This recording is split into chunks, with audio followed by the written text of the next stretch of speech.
할렐루야. 하나님께 영광의 박수를 돌려드리겠습니다. 한 주간 내 안에 숨어 있는 제자를 찾고 계십니까? 빨리 찾으셔서 이제 내 주변에 제자로 태어난 사람들, 그 속에 숨겨진 제자들을 발견케 하는 일에 심부름하시길 바랍니다.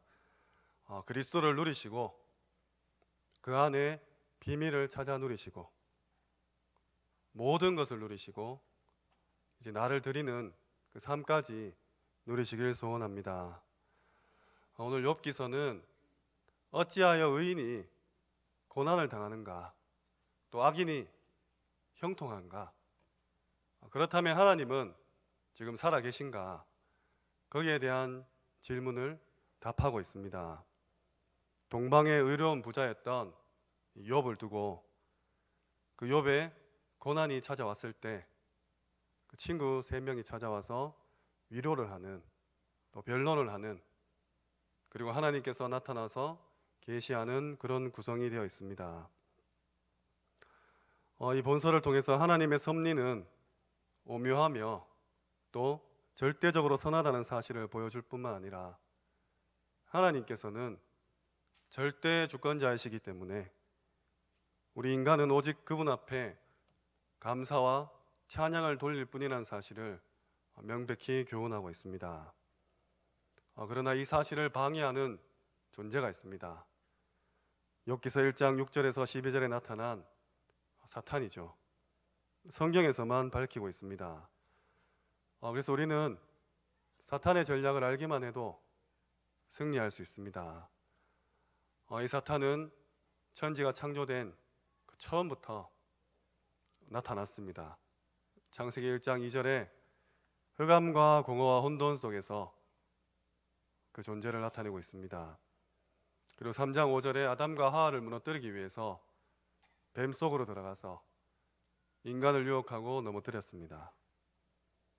6장 4절에서 5절에는 아무도 모르게 문화 속으로 파고들어서 사람들은 이게 발전하고 있구나 하지만 네피림 문화로 만들었습니다. 그 가운데 영혼과 마음과 정신을 빼앗아서 멸망으로 치닫게 만든 것이죠. 그래서 11장에 잘 알듯이 헛된 성공, 틀린 성공인 바벨탑을 쌓게 만듭니다. 그래서 사탄 보는 눈을 뜨지 못하면 중요한 것은 아무것도 볼 수 없습니다. 뉴에이지, 프리메이슨이 왜 저렇게 성공하고 있는지, 또 우상 숭배하는 사람들이 왜 저렇게 잘 나가는지, 과학과 기술은 발전하는데 왜 정신병은 더 늘어나는지 알 수가 없다는 말입니다. 그 정도가 아닙니다. 고린도후서 11장 14절에는 이 사탄은 광명의 천사로 나타납니다. 그리고 종교 속으로 파고듭니다. 바로 사도행전 13장, 16장, 19장에 무속, 점술, 우상으로 파고드는 것이죠. 이 사탄은 계시록 12장 1절에서 10절에 타락한 천사입니다. 그 말은 천사가 가지고 있던 모든 능력을 그대로 가지고 있다는 말입니다. 그런데 눈에는 보이지 않습니다. 그래서 많은 사람들이 또 성경을 믿지 않고 영적으로 어두운 사람이 사탄이 어디 있냐 이렇게 말합니다. 이 사탄은 에스겔서 28장 13절에 비파와 수금을 다루던 천사였습니다. 그래서 지금 음악으로 전 세계를 어지럽게 만들고 있는 것이죠. 또 고린도후서 4장 4절에서 5절에 세상 신이라고 합니다. 요한복음 16장 13절에는 세상 임금이라고 합니다. 지금 내가 살고 있는 이 땅, 우리 가정, 가문, 또 학교와 직장에 세상 신, 세상 임금으로 역할을 하고 있습니다. 당연히 하나님 백성인 우리와는 맞지 않습니다. 그래서 하나님께서 복음 주셔서 우리로 하여금 이 현장을 살려라고 보내신 것이죠. 오늘 이 사탄의 존재가 신앙생활 잘하고 있던 욥에게 나타났습니다. 갑자기 욥이 어려움을 당하게 된 것이죠. 그러나 욥은 이런 문제에 전혀 흔들리지 않았습니다. 왜냐하면 이 존재를 알고 있었기 때문입니다. 우리가 사탄의 존재와 그 전략을 안다면 낙심하지 않을 것입니다. 나아가서 하나님의 절대 주권을 안다면 절대로 실패할 수 없습니다. 본서에서 보듯이 악한 사탄도 하나님의 절대 주권 속에 있었기 때문입니다. 오늘 이 시간 욥의 인생을 통해서 내 인생에 역사하시는 하나님의 절대 주권을 확인하시고 또 확정하시기를 소원합니다. 첫 번째입니다. 욥을 향한 하나님의 절대 주권. 욥을 향한 하나님의 절대 주권입니다. 먼저 욥의 소유관입니다. 하나님을 경외했던 욥에게 악한 사탄이 공격합니다. 1장 9절에 보면 사탄이 하나님을 찾아와서 하는 말이 하나님이 욥을 축복했기 때문에 욥이 당신을 경배한다고 얘기합니다. 11절에 욥이 가진 소유물을 친다면 하나님을 배반할 거라고, 욕할 거라고 말했습니다. 하나님께서는 사탄에게 욥을 칠 것을 허락하십니다. 이때부터 욥의 고난이 시작됩니다. 15절에 보시면 스바 사람이 소와 나귀를 빼앗고 종들을 죽입니다. 16절에 하늘에서 불이 떨어져 양과 종들을 살라버립니다. 17절에 갈대아 사람이 낙타를 빼앗고 종들을 죽였습니다. 18절 19절에 큰 바람이 불어와서 집이 무너져서 자녀들이 죽었습니다. 하루아침에 모든 재산을 잃어버리고 모든 자녀가 죽음을 맞이했습니다. 우리라면 어떻겠습니까? 원망 있겠죠. 오늘 욥이 고백합니다. 욥은 겉옷을 찢고 머리를 밀고 땅에 엎드려서 예배드립니다. 21절에 내가 모태에서 알몸으로 나와서 한즉 또한 알몸이 그리로 돌아갈지라. 주신 이도 여호와시요 거두신 이도 여호와시니 여호와의 이름이 찬송을 받을지니라. 욥은 모든 일 앞에서 하나님께 원망하거나 불신앙하지 않았습니다. 이것이 욥이 가진 소유관이었습니다. 다음으로 욥의 구원관입니다. 욥기서 18장에 보면 욥의 세 친구 중에 수아 사람 빌닷이 말합니다. 네가 어느 때까지 말을 맺겠느냐 깨달아라. 악인의 빛은 꺼지고 장막의 등불은 꺼진다. 백성 가운데 후손도 후예도 없고 그하던 곳에 남은 자가 한 사람도 없을 거다. 이것이 하나님을 알지 못하는 자의 처소다. 이렇게 욥에게 말합니다. 19장에 욥이 대답합니다. 너희가 내 마음을 괴롭히며 말로 나를 짓부수기를 어느 때까지 하겠느냐. 너희가 10번이나 나를 학대하였다. 하나님께서 나를 억울하게 하시고 자기 그물로 나를 에워싸신 줄을 알아라. 너희가 어찌하여 하나님처럼 나를 박해하느냐. 이렇게 얘기합니다. 그러면서 나의 말이 책에 기록되고 영원히 돌에 새겨졌으면 좋겠다. 내 가죽이 벗김 뒤에도 내가 육체 밖에서 하나님을 보리라. 이렇게 고백합니다. 수많은 고통과 어려움 가운데 죽음 이후에 구원에 대한 그 고백을 합니다. 다음으로 욥의 인생관입니다. 욥기서 22장에 보면 대만 사람 엘리바스가 세 번째로 말을 합니다. 욥 네가 어려운들 전능자에게 무슨 기쁨이 있겠으며 네 행위가 온전한들 무슨 이익이 있겠느냐. 올무들이 너를 둘러있고 어두움이 너로 하여금 보지 못하게 하고 홍수가 너를 덮느니라. 너는 하나님과 화목하고 평안해라. 그래야 네가 복을 받을 것이라. 이렇게 위로합니다. 사실 위로가 아니죠. 23장에 욥이 대답합니다. 내가 어떻게 하면 하나님을 발견하고 그의 처소에 나아가랴. 내가 가는 길을 그가 아시나니 그가 나를 단련하신 후에는 순금같이 되어 나오리라. 그는 뜻이 일정하시니 마음에 하고자 하시는 것이 있으면 행하신다. 그리고 내게도 작정한 것이 있고 이루실 것이다. 이런 일이 그에게 많이 있다. 오늘 읽은 본문입니다. 욥은 인생을 두고 하나님께서 내게 작정한 것이 있다고 그 절대 주권을 인정합니다. 하루아침에 전 재산을 잃고 온몸이 고통 가운데 빠져 있는 그 욥의 고백입니다. 자신이 가진 것들, 또 자신의 죽음 이후의 것들, 또 인생 전체를 두고 하나님의 절대 주권을 오늘 욥은 고백합니다. 우리는 어떻습니까? 우리도 많은 어려움과 고통, 환난과 어려움 속에 이와 같은 고백을 하실 줄 믿습니다. 이것이 오늘 욥을 향한 하나님의 절대 주권입니다. 두 번째입니다. 나를 향한 하나님의 절대 주권입니다. 나를 향한 하나님의 절대 주권입니다. 오늘 본서의 욥은 세 가지 시험을 당했습니다. 1장에서는 자기의 소유물과 주변의 것들, 즉 자녀와 재산에 대한 시험을 받았고, 2장에서는 자기 자신에 대한 시험을, 육신의 고통의 시험을 받았습니다. 그리고 3장부터 친구들로부터의 비난을 받았는데, 자세히 살펴보면 이 시험이 가장 큰 장수를 차지하고 있습니다. 대만 사람 엘리바스, 또 수아 사람 빌닷, 또 나아마 사람 소발, 이 세 사람이 31장까지 욥과 함께 더불어 변론합니다. 그리고 그 이후에 나이가 어려서 말을 하지 못했던 엘리후가 나서게 되고, 하나님께서 마지막으로 이 계시를 주십니다. 이 본문을 묵상하면서 한 가지 든 생각이 있습니다. 말로 주고받는 시험이 정말 크고 어려운 시험이구나.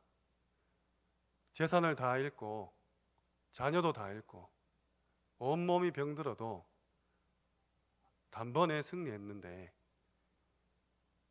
마지막 시험 참 오랫동안 지속되었습니다. 본문을 보면서 우리가 사역하는 것들, 특별히 문제 앞에서 우리가 그것을 보는 눈, 또 생각, 또 그것을 대해서 말과 행동하는 것들이 참 위험할 수 있겠다는 생각이 들었습니다. 친구들 살펴보면 처음에는 욥을 위로하러 왔습니다. 병문안 온 거죠. 위로하는 척 하면서 말을 시작했는데 결국은 내 말이 맞고 네 말은 틀렸다, 이런 변론으로 지났습니다. 살리러 갔는데 죽이는 말이 넘쳐났다는 겁니다. 절대 주권 하면서 혹시 남에게 너무 가혹한 잣대를 들이대진 않으십니까? 혹 반대로 절대 주권 하면서 나에게는 너무 관대한 그런 모습을 보이시진 않습니까? 하나님께서는 수준 따라 사람을 쓰시지 않습니다. 수준이 높다고 쓰고 수준이 낮다고 쓰진 않습니다. 안 쓰는 건 아닙니다. 하지만 수준이 필요 없는 현장에 쓰시겠죠. 우리가 규모를 갖춰서 전도가 잘 되고 규모가 없다고 전도가 안 되는 것은 아닙니다. 하지만 하나님께서는 규모가 없는 사람은 규모가 필요 없는 현장에 보내실 것입니다. 우리의 인격이 교회를 부흥시키거나 몰락시키는 건 아닙니다. 하지만 인격을 갖추지 못한다면 인격이 필요 없는 현장에서 쓰임 받을 것입니다. 제가 대학 새내기 시절에 한 랩런트가 PC방에서 밤을 새고 왔었습니다. 제가 대학 들어갈 때쯤만 해도 PC방이 그렇게 보급화되어 있지 않았기 때문에 랩런트가 밤새도록 게임한다는 것은 아무래도 조금 꺼림칙한 일이었습니다. 물론 지금은 그렇지 않죠. 그 친구가 이렇게 얘기했습니다. 하나님께서 힘주셔서 내가 PC방에서 밤샐 수 있었다. 기가 찼습니다. 또 다른 친구는 맥주를 마시면서 절대 주권 아이가 이렇게 하더라고요. 지금 술을 먹으면 지옥 가고 안 마시면 거룩하고 그런 얘기가 아닙니다. 절대 주권을 왜 거기 쓰냐는 말이죠. 제가 그 친구에게 아무데나 하나님 갖다 붙이지 마라 그랬습니다. 이 생각은 지금도 변함이 없습니다. 하나님을 남을 정죄하는 데 쓰거나 내 행위를 정당화하는 데 혹시 쓰고 있다면 고쳐야 됩니다. 지금 내게 문제가 왔습니까? 어떻게 해석하고 계십니까? 혹 내가 사역하고 있는 대상자에게 문제가 왔습니까? 어떻게 지도하고 계십니까? 나도 남도 하나님의 절대 조건 앞에 바로 서도록 도와주셔야 됩니다. 오늘 여호와께서 폭풍우 가운데 욥과 그 친구 엘리후에게 말씀하십니다. 하나씩 살펴보면서 하나님의 절대 조건에 대해서 묵상하기를 소원합니다. 하나님께서 말씀하십니다. 무지한 말로 생각을 어둡게 하는 자가 누구냐? 내가 네게 묻는 것을 대답할지니라. 내가 땅에 기초를 놓을 때에 너는 어디에 있었느냐? 네가 깨달아 알았거든 말할지니라. 누가 그것의 도량법을 정하였는지 누가 그 줄을 그것 위에 띄웠는지 네가 아느냐? 그것의 주추는 무엇을 위해 세웠으며 그 모퉁이 돌을 누가 놓았느냐? 그때 새벽별들이 기뻐 노래하며 하나님의 아들들이 다 기뻐 소리를 질렀느니라. 천지가 창조될 때 네가 어디 있었냐 이 말입니다. 저희는 없었죠. 바다가 그 모태에서 터져 나올 때 문으로 그것을 거둔 자가 누구냐? 그때 내가 구름으로 그 옷을 만들고 흑암으로 그 강보를 만들고 한계를 정하여 문빗장을 지르고 이르기를 네가 여기까지 오고 더 넘어가지 못하리니 내 높은 파도가 여기서 그칠지니라 하였노라. 내가 너의 날에 아침에 명령하였느냐? 새벽에 그 자리를 일러 주었느냐? 네가 바다의 샘에 들어갔었느냐? 깊은 물 밑으로 걸어다녀 보았느냐? 사망의 그늘진 문을 네가 보았느냐? 땅의 너비를 네가 측량할 수 있느냐? 네가 그 모든 것들을 다 알거든 말할지니라. 우리는 아무것도 모릅니다. 우리는 3분만 물에 빠져도 죽습니다. 그런데 얼마나 말을 많이 하고 다니는지요.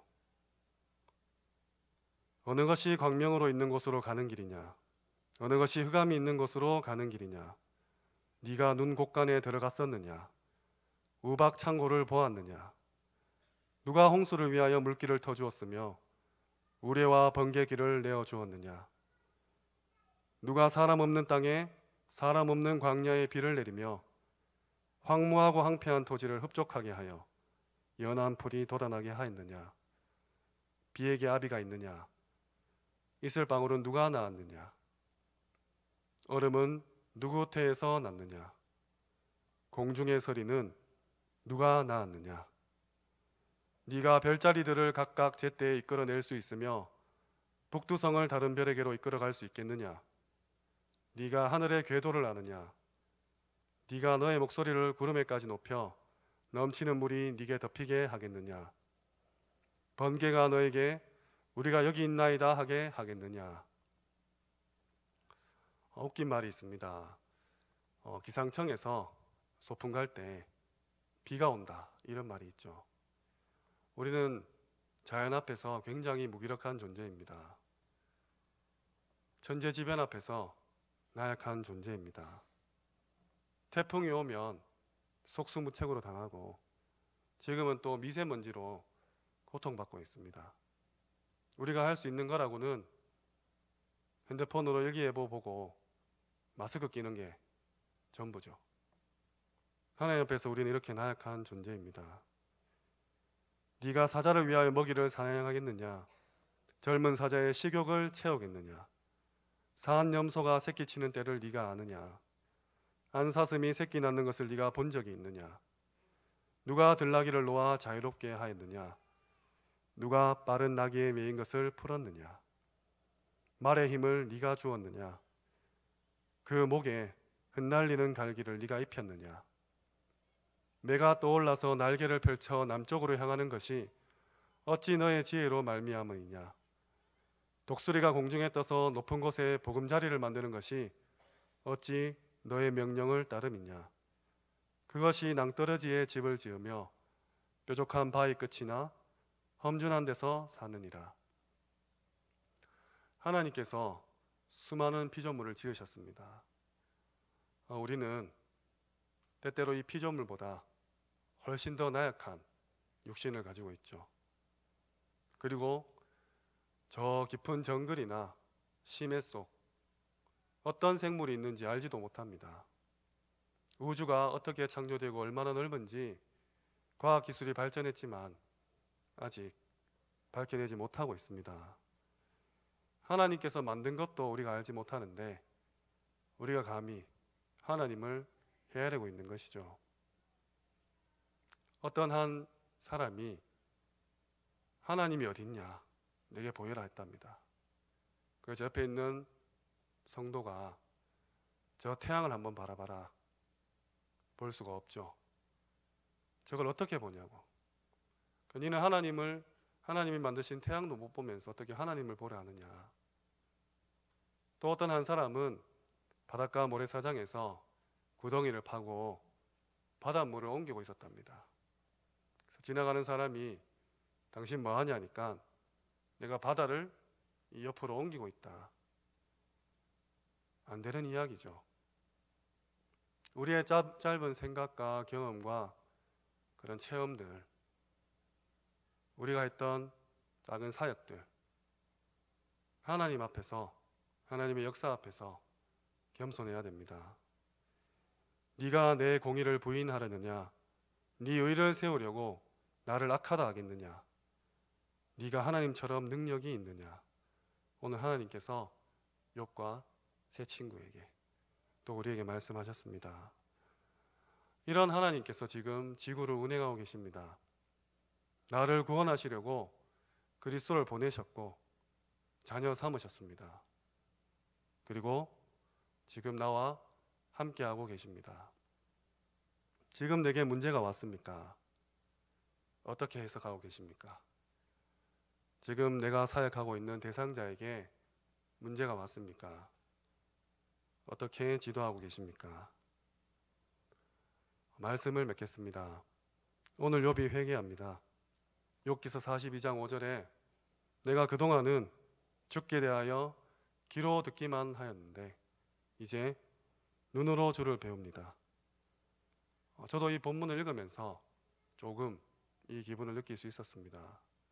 전에 했던 회개와는 전혀 다른 참된 회개를 한 것이죠.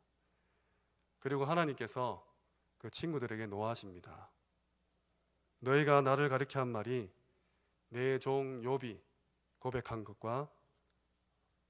것에 비해서 옳지 못하다고 얘기하십니다.